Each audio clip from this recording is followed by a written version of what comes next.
अब कौन कौन सी चीजें है जिससे हमें पता चलता है कि कोई भी जो ऑर्गेनिज्म है, कोई भी मेल या फीमेल है, उसमें प्रजनन की क्षमता जो है वो आ गई है। प्रजनन की क्षमता का मीनिंग ही is capable of producing children.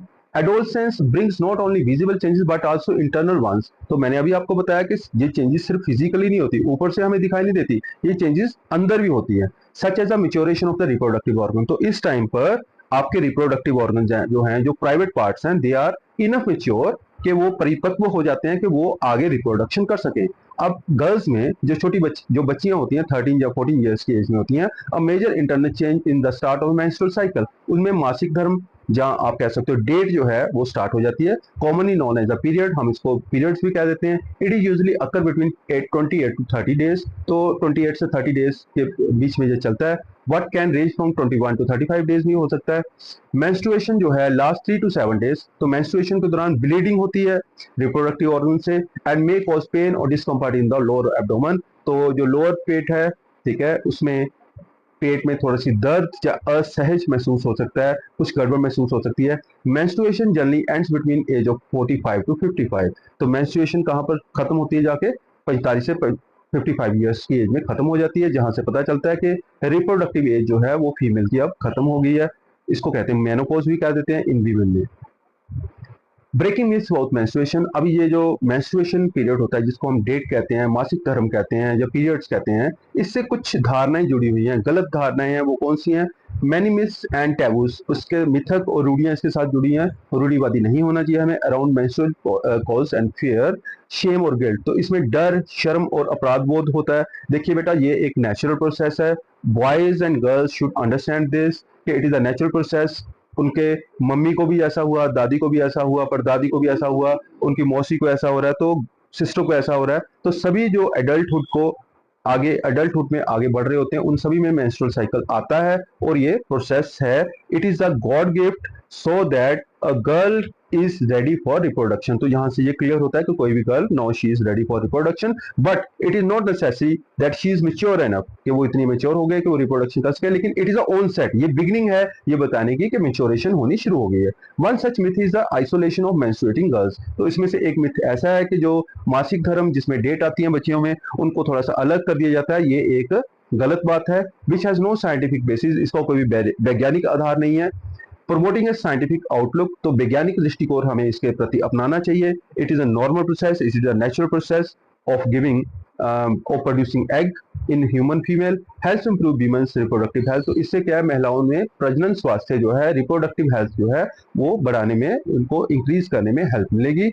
And support the healthier life style. तो हेल्थियर लाइफ स्टाइल जो फीमेल हैं, जो बच्चियां हैं, जो मेच्योर हो रही हैं, उनमें बढ़ाने में हेल्प मिलेगी।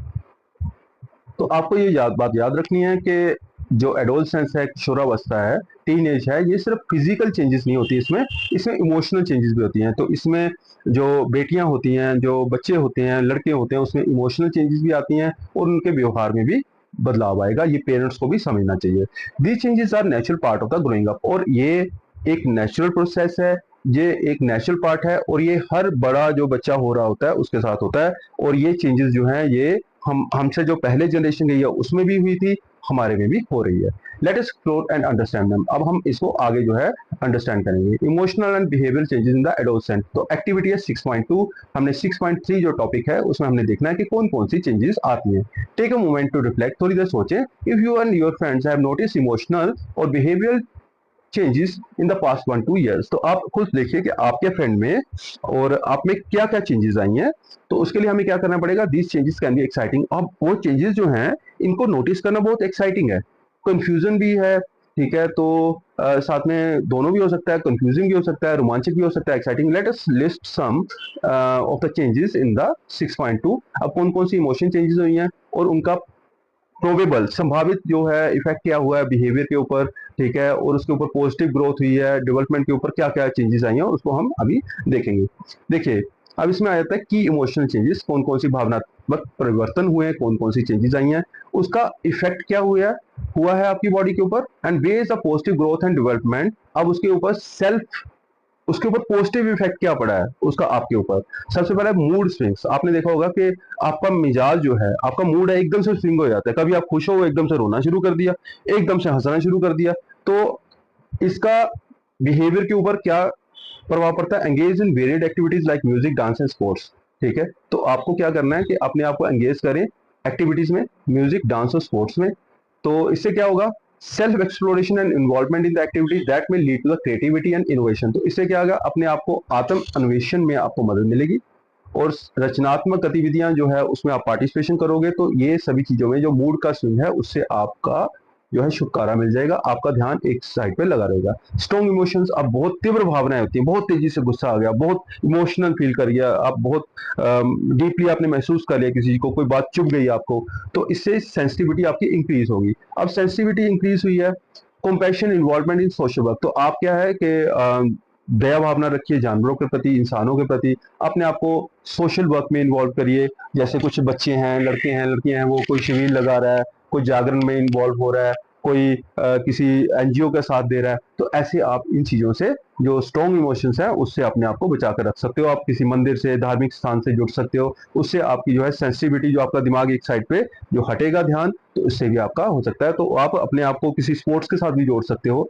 एंग्जाइटी एंड स्ट्रेस, और चिंता और तनाव भी बढ़ता है इससे, इस टाइम पे आपका, तो इससे आप जो है बहुत ज्यादा दबाव अपने ऊपर अधिक, बहुत अत्यधिक दबाव जो है महसूस कर सकते हैं, या एकाग्रता जो है आपकी कंसंट्रेशन में वो कमी आ सकती है। तो उसका सिर्फ एक है, practice relaxation techniques like deep breathing, योग एंड जर्नलिंग।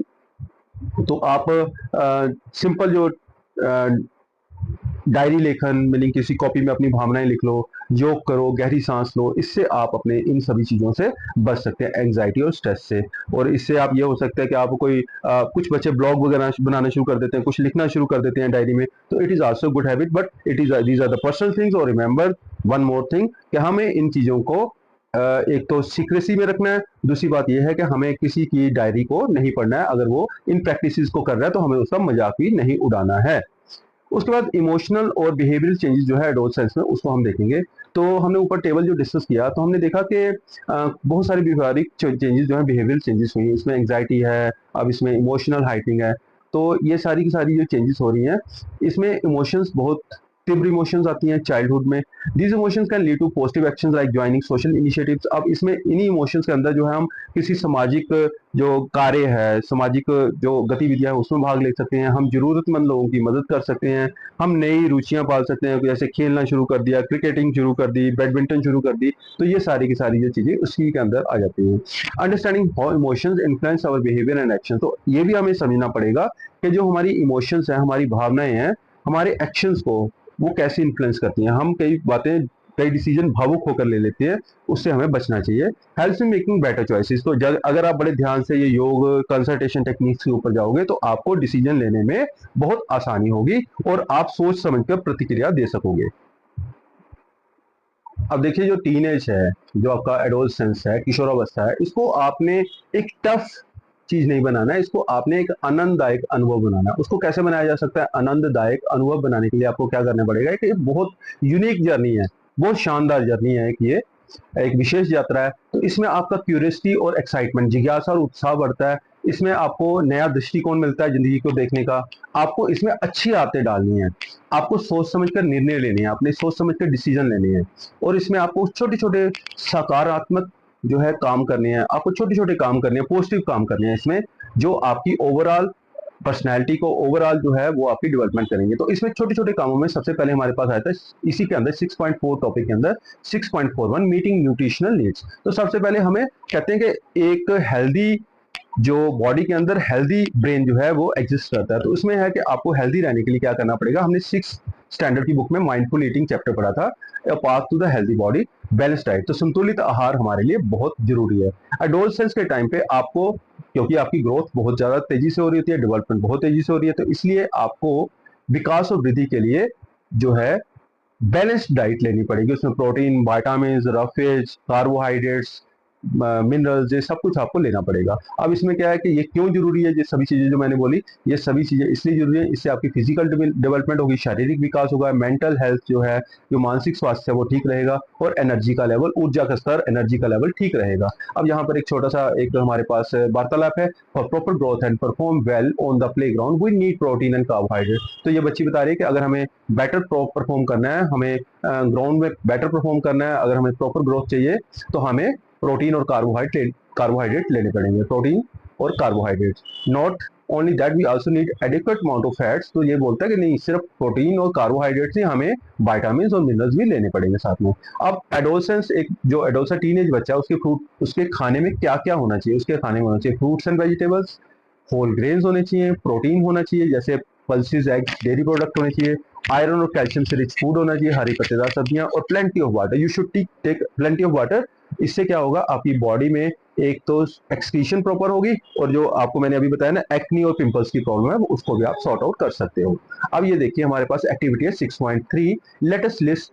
तो क्या है, locally available food and their nutrition value. तो लोकल में कौन कौन सा फूड है और उसकी न्यूट्रिशन वैल्यू क्या रहेगी, फूड के sources, nutrition present in them and function of their nutrients. तो कौन कौन से फूड के सोर्सेज हैं, उनमें कौन कौन सी चीजें मौजूद रहेंगी और उनका क्या फंक्शन रहेगा। तो फूड के सोर्सेज है जैसे मिल्क, मिलेट्स, कर्ड, चीज और पनीर। ये सारी की सारी चीजें जो है मिल्क, मिलेट्स, जो कर्ड, चीज और पनीर में, इसमें कौन कौन सी चीजें मिलती है हमें, इसमें मिलता है हमें कैल्शियम, प्रोटीन, फैट्स और विटामिन। जी आपको थोड़ा सा याद रखना पड़ेगा। तो इससे क्या है, जब ये कैल्शियम, प्रोटीन, फैट्स हमारी बॉडी में जाता है इन चीजों को खाने के बाद, तो इससे हमारी बोन की ग्रोथ होती है, बोन की डेंसिटी बढ़ती है और ओवरऑल डेवलपमेंट होती है। Eggs, meat, pulses and soyabean को अगर हम खाते हैं तो इससे हमें प्रोटीन और विटामिन मिलता है। प्रोटीन और विटामिन हमें काहे में हेल्प करेगा, to help proper growth, gain strength and improve levels of energy. उसके बाद है spinach, kidney beans and dried fruits like raisins and figs. अगर हम इसको खाते हैं तो इससे हमें आयरन एंड विटामिन मिलेंगे, तो ये हमें ब्लड जो हमारा बनने में उसमें ये हेल्प करेगा। अब इसके बाद आ जाता है हमारे पास साइंस एंड सोसाइटी। इसमें एक टॉपिक है health and nutrition in adolescents. तो स्वास्थ्य और पोषण जो हमारे किशोरों में, जो टीनेज है उसमें कैसे होगा। एडोलसेंट्स स्पेशली गर्ल्स में sometimes suffer from the blood related health problem because of their deficiency of iron और the vitamin B12 in the body.